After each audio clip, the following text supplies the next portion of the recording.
Title is Self-Directed IRA LLC Investment. Hey everyone, Adam Bergman here, tax attorney and founder of IRA Financial. On today's AdBits, how do you title an investment you make in your self-directed IRA LLC? So before I get started, let's just chat real quick about what is a self-directed IRA LLC. Well, self-directed IRA LLC, also known as a Checkbook Control IRA, essentially means that you have an IRA that wholly owns a limited liability company, an LLC, and that LLC makes the investment. Now, an LLC owned 100% by an IRA or a person is treated as a disqualified person or a tax nothing, essentially. So it retains its limited liability protection in most cases, but from a tax standpoint, it's essentially ignored. And you would look at the owner of the single member LLC to determine the tax implication of an investment. So in this case, in a single member LLC, where you have an LLC wholly owned by an IRA, which is treated as a 501 trust, tax exempt, the income and gains from the LLC that flows back to the IRA is essentially tax exempt. And if the LLC is owned by a Roth IRA, it would be tax free. Single member LLCs do not file federal income tax returns. Okay. LLC owned by two or more IRAs or parties is known as a multiple member LLC, treated as a partnership. In both cases, LLCs are tax invisible. There is no entity level tax in an LLC, unlike a corporation, which has a corporate tax of 21% in 2022. And then there's a shareholder level tax, which makes the corporation a two-layer tax regime. An LLC only has one layer at the member or shareholder level. There is no entity level at the LLC level. So a multiple member LLC treated as a partnership files a partnership tax return 1065, which is due March 15th, extension September 15th. No taxes due, but still need to be filed.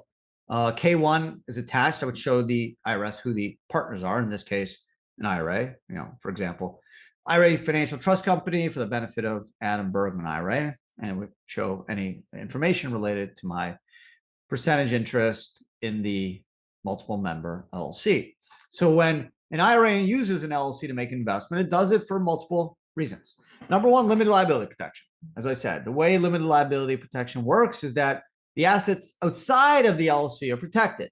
So if you had $100,000 in your LLC invested in real estate and you had $75,000 sitting in IRA Financial for other investments, if something happened and you didn't have an LLC and the IRA invested in a real estate project, God forbid there was some liability, not enough insurance, creditors would be able to attack the $75,000 that was stuck in your IRA with IRA Financial. But if you have an LLC, you're shielding all the assets outside of your LLC from creditor attack, and that's known as limited liability protection. In most cases, your LLC assets or the assets outside of your LLC, I should say, would be protected. Another reason people like to use LLC is privacy, and this gets to the heart of today's podcast. When you make an investment using an IRA LLC structure, title to the investment is in the name of the LLC. So whether you're opening a brokerage account, in fact, I just spoke to a client today who was a former American Airlines pilot.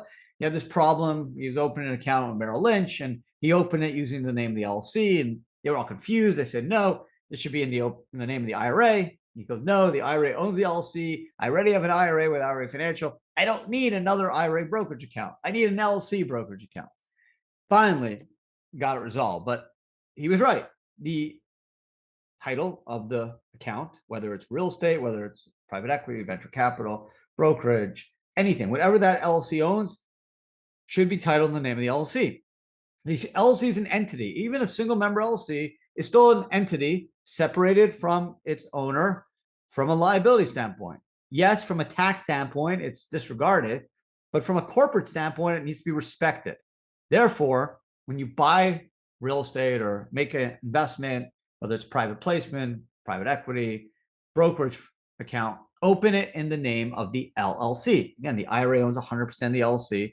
The income and gains will flow back from the account to the LLC. If you used a regular old self-directed IRA without an LLC, then yes, you would take title in the real estate or the private equity investment or the hedge fund investment or the brokerage firm as IRA Financial Trust Company for the benefit of Adam Bergman IRA. But again, if you're using the LLC, you get the limited liability protection, you get the privacy, you also get more control because you would generally be the manager of the LLC, giving you what's known as checkbook control, because you get to write checks. If you want to get something paid, taxes on your real estate, or you need to pay a contractor, you do it as the manager of the LLC. You don't have to wait for the custodian to pay that expense, which you would in a regular old self-directed IRA. But with a checkbook control IRA LLC, you as the manager have the control over the account, so you can handle all necessary expenses related to that project or investment for the IRA LLC. So in summation, just to be clear, if you use an IRA LLC to make an investment, whether it's a single member LLC or a multiple member LLC, title to the investment, whether it's real estate, private placement, brokerage, cryptos, whatever, is in the name of the LLC. No matter what someone tells you, that's the right answer. Okay, if you speak to someone at a brokerage firm and they think they're Mr. or Mrs. Know-it-all, they're wrong. Whereas if you have a regular old self-directed IRA, yes, title would be in the IRA. A lot of these brokerage firms, somehow, for some reason, maybe they get a commission, they always want you to open up IRAs. And you're like, hey, I have an IRA already. I don't need another IRA. That's duplicative. It's nonsensical. I need an LLC because that's what I have. And the account needs to be in the name of the LLC. And you could say, listen, I'll file a W-9, which shows the beneficial owner is a U.S. person. There's no foreign people here. You don't have to worry about any of that stuff. It's simply a LLC that's owned by a retirement account. And that just throws them off because I guess they're just not very familiar with LLCs owned by IRAs, and they just see an IRA and they think you should open an IRA, but you already have an IRA since it already owns the LLC. So all you really need is an account in the name of an LLC. So hope you all now understand, if you have a checkbook control IRA, which a lot of people do, is very, very, very popular over the last 10, 12 years. It's probably the most popular structure for real estate investors. Also investors that are doing lots of transactions, whether it's hard money loans or just investors that want more control, more privacy, and the limited liability protection. Of course, the LLC, generally the average state filing fee is probably $100, $200 a year. There's only a few states that are expensive, like Massachusetts, California, Tennessee. Most of the states are anywhere from 50 to a few $100. So it's not a huge cost.